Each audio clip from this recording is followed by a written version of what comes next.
Hi, George Smith here, Stuart, Florida.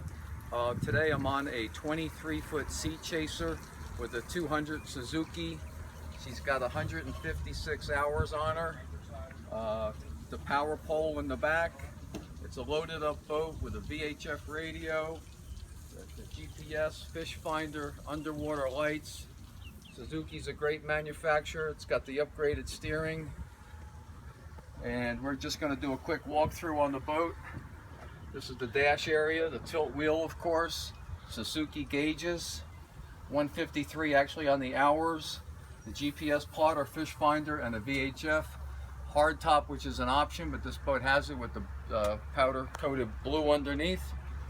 And there's rod racks, rod storages on the side. We have the switches in the bow.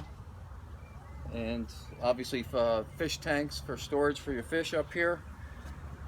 And my name is George Smith. I can be reached at 772-287-4495. Take care. Sorry, watch that.